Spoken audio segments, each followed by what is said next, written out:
উদযাপন করব যে আমরা এই স্বাধীনতা যুদ্ধে যে সমস্ত বীর শহীদরা আত্মবলিদান দিয়েছেন তাদের জীবনী আমরা বলবো, সেটা আমরা জানবো যে আমাদের পূর্বজরা কিভাবে এই দেশকে আমরা স্বাধীন করেছেন। তো আমি বিশেষ করে এচিভার্স একাডেমির শিক্ষক কর্মচারী যারা আছেন, নিশ্চয়ই অন্যান্য অনুষ্ঠান রয়েছে আমাদের স্বাধীনতা যোদ্ধা যারা আছেন তাদের জীবনী সম্বন্ধেও তাদেরকে আমাদের ছেলে মেয়েদেরকে যাতে শিক্ষা দেওয়া হয়, তাদেরকে সেই সমস্ত কো-কারিকুলাম অ্যাক্টিভিটিজের মাধ্যমে শিক্ষার পাশাপাশি দেশের কৃষ্টি সংস্কৃতি ঐতিহ্য পরম্পরা সবকিছু সম্বন্ধে যাতে আমাদের নবপ্রজন্মের ছাত্ররা যাতে জানতে পারে বিভেদের মাঝে দেখো মিলন মহান। ভারতবর্ষের সবচেয়ে বড় ঐতিহ্য হচ্ছে বিভিন্ন জাতি জনগোষ্ঠী বিভিন্ন ভাষাভাষীর সংমিশ্রণ আমাদের এই ভারতবর্ষ।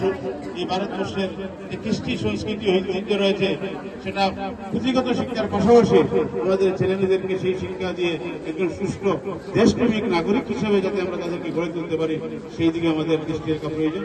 তো যাই হোক, বিশেষ করে এচিভার্স একাডেমির কর্ণধার শিক্ষক অশিক্ষক কর্মচারী যারা আছেন তারা আজকের এই দিনে আমাদেরকে এখানে আমন্ত্রণ করে যারা সম্মান জানিয়েছেন সংশ্লিষ্ট সকল কর্তৃপক্ষকে আমি ধন্যবাদ জানাই।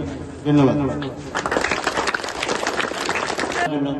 আমি এখন পরবর্তী বক্তা সেলিম আহমেদ মহাশয়কে ওনার মূল্যবান বক্তব্য অনুরোধ করব।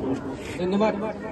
আজকে 80তম স্বাধীনতা দিবস উপলক্ষে এচিভার্স একাডেমির কোর স্টাফ আমি এবং বড় ছাত্রছাত্রী সবাইকে ধন্যবাদ জানাই। প্রতি বছরের ন্যায় 80তম স্বাধীনতা দিবস উদযাপন এই এচিভার্স একাডেমিতে আমন্ত্রণ পেয়ে আমি নিজেকে ধন্য মনে করছি। আমি এটা আশা করব এচিভার্স একাডেমির শিক্ষক শিক্ষিকা যেভাবে দিনরাত মেহনত করে আমাদের কচিকাটা ছেলেদেরকে হাত বাড়িয়ে নিয়েছেন উনাদেরকে আমি ধন্যবাদ জানাই।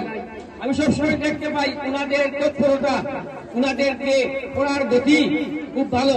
আমি আশা করব এলাকার তরফ থেকে যাতে ভবিষ্যতে এটাই যেন আমাদের একটা উজ্জ্বল দৃষ্টান্ত হয়ে থাকতে পারে। যাই হোক, সময় সংকীর্ণ, তাই আমি স্বাধীনতা দিবস উপলক্ষে এচিভার্সের কর্মকর্তা সেবা যারা আছেন সবাইকে ধন্যবাদ জানাই। আমি ছাত্রছাত্রীর ভবিষ্যৎ উজ্জ্বল কামনা করে আজকে এখানে আমার বক্তব্য শেষ করলাম।